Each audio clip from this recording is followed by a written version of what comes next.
What is up, YouTube? So really quick, before I roll this interview with Benny Greb, I started a podcast. It's called Your Good Get Better. It's available on Apple Podcasts. It's available on Spotify.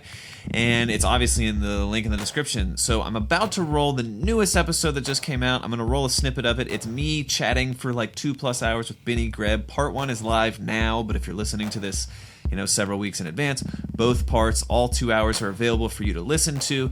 Go to the link in the description. YourGoodGetBetterPod.com is where you can find out everything about the podcast. But here's a clip of Benny Greb talking about a very embarrassing moment that he had at the NAMM show in California several years ago. So I hope you enjoy. Check out this clip and then hop over to the podcast. Link in the description so you can listen to this whole interview with Benny and then listen to a bunch of other stuff. I've had Dennis Chambers, Steven Taylor, I've interviewed Calvin Rogers, I've interviewed a ton of people. So watch this clip with Benny right now and then hop over to the podcast to listen to the full thing and check out all the other podcast episodes I have. And yeah, that's it. I'll see you in the next one. Here's Benny. And here's another thing that I found out. I once played at the NAMM show like many years ago. It was my first NAMM show. So I was just on the floor like at the Sonar booth and I just like played the kit like a crazy idiot. And I just banged on the stuff and played everything I could think of. And I ran out of ideas after a couple of hours. They wanted me to play there for a couple of days in a row. And then I thought like, oh, you know what? I would just like tune the snare low and play a couple of Steve Gadd thingies, like I love Steve Gadd, so I play the Steve Gadd stuff. And I then was like deep into it, and I looked at the snare and I was like, oh yeah. And I then looked up and I realized it's only fun to play Steve Gadd licks as long as Steve Gadd is not watching. and it showed me that you better come up with you better do your stuff, man. Yeah. If you want to get to a certain level and like do your stuff. Like, yeah, it's not just I think that's an important distinction, and it makes a lot of sense. Like, it's not just that it's been said before, because people are playing paradiddles, and everyone's played a paradiddle, but people are doing it, and it's still a legitimate thing to do. But it does come down to, like, do you grasp the underlying concept of what makes that thing a thing that people want to do, and can you say it like you would say it? Paradiddle has a function. It's not a musical function, though. A paradiddle changes your hands. That's great. You can go from right to left. That's amazing. Yeah. If you want to hit that left crash and you know paradiddles really well, you played them in all combinations, you can actually play that crash when you want instead of crossing your hands over. That's very handy. That's great. Although I sometimes like to cross my hands over. But it's but that has nothing to do, like no producer ever asked me to, excuse me, in that fourth bar, could you play a paradiddle? I mean, this is so ridiculous. Like no one cares about these things. It's just a question whether the energy should go up there or the energy should go down, or whether it should be more dramatic here, or whether it should go a little bit like this, or whether it's too much or not enough. That's what matters musically. If something repeats or doesn't, whether it's done with a paradiddle or single strokes, who cares? No one cares. and that so many people put, like, I had a professor in college. He was like, because there's so many people that are like, your doubles should sound just like your singles because your technique and whatever, and it's like, but they shouldn't, probably, because their functions are two different things. If you want to, that's okay. Yeah, but like, I mean, it's good if a double stroke roll sounds like that's a nice sound. That can be a nice sound, but this is the mistake that many educators sometimes make. They just, instead of saying why they recommend something to you, what the result should be, they just make a rule out of it. The great thing about rules is that they are, without you having to ask why and something, because why do you ask why? I mean, it's a rule. Like, just do it, right? Yeah. So it's basically a recommendation out of authority and not out of good argument. And a rule. I mean, who cares? It's fundamentalism. Yeah, this is what we've always done. Well, does that This mean is it's traditionalism, good? yeah. Yeah. But does that mean it's good? Does that mean that it hasn't changed in 200 years? Like what? I mean, there is something to be said about. I mean, like old stuff, new stuff. Some people are very focused on like, oh, this is a new thing, or this is like. Yeah. Here's the funny thing about this: the old stuff, there has been a lot of bad things, and there has been a lot of good things, and an intrinsic problem about tradition and old stuff is this: that on the one side, usually there is a kind of natural selection. So bad ideas might not survive over time and over history. So you have certain things that remain and that always stay on the top. And then you can say like, you know what?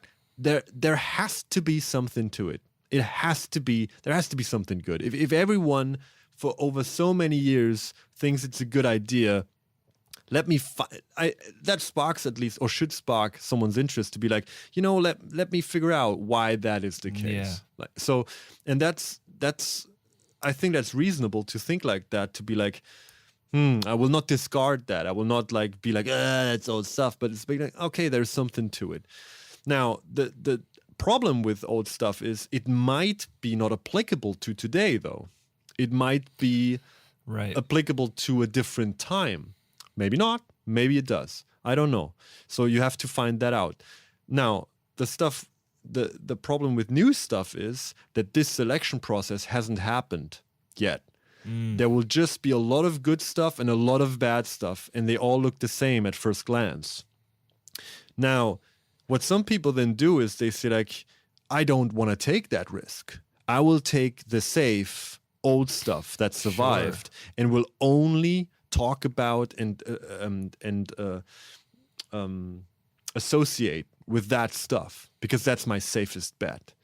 Especially insecure people will always do that. They will be like, you know what? That's why we make America great again, right? And that's like all this kind of stuff. And I'm sorry for bringing that subject up. Maybe you're uncomfortable with it, but no, you're yeah. But there's it's a lot to unpack there. Yeah, but that's the thing of like we have this too, that certain parties in Germany want to go back to certain things that actually never were there. So it's like, oh, really? It's like, is that so good to be? Anyway, but so the good stuff, the interesting thing about the new stuff, the interesting thing about that is if you cannot afford to completely discard the new stuff because you will not survive without the good stuff, the new stuff. Right. Because if you only do the old stuff, you will get just obsolete by definition. So you will be like, you will be old stuff then. Yeah, exactly. So that's the interesting challenge, to be like, look at everything, try to figure it out, respect the past, don't blindly respect the past and the tradition, but respect it in context as well. Yeah. And then look at the new stuff and try to find for these things that will pull you to the next level. And there are these things, and there are some that are actually absolutely worthless and harmful, and to select which is which, that is the journey. I love that. I feel like we're not good at that as humans. Oh, I think it can be difficult to do that. It is difficult, but so is everything that's worthwhile. Yeah. I couldn't agree more. I feel like I really like the James Bond franchise. Yeah. I'm a big James Bond nerd. And it's interesting for a franchise to span this many years. Yeah. Like if you watch some of the original movies, there is absolutely horrible racism and misogyny going on that is not okay. Like it's not okay. Yeah. Yeah. But at the time it was different. I also love the show Mad Men. That's what my favorite television show on planet Earth. And it's the same thing. You can watch a period piece on the 60s and say, okay, this is what's going on.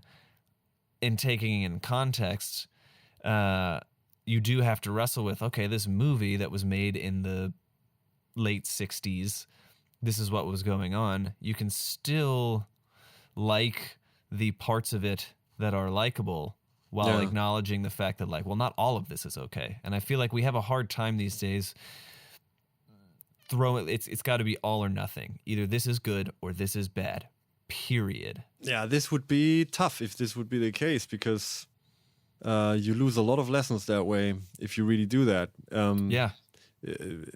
So, I mean, if you measure things from today's standard, I think it's very important to have today's standard and to know, like, what. Look, I'm looking at this, and this is definitely not okay now, and to acknowledge that and to hold firm in that, and not to water it and say, like, oh, well, that's what some people also do, is like, oh, I think it was okay back then, so what's the big deal? What's the problem about it? It's like, no. Okay, so that's the other danger of saying, like, on the one side it's like, oh, I'm not going to look at it. On the other side it's like, oh, I'm going to look at it, and I'll be romantic about it. I'll be like, oh, you know what? I think it was better back then. And like, here's the thing that always gets me, and this is a thing in the music business that is also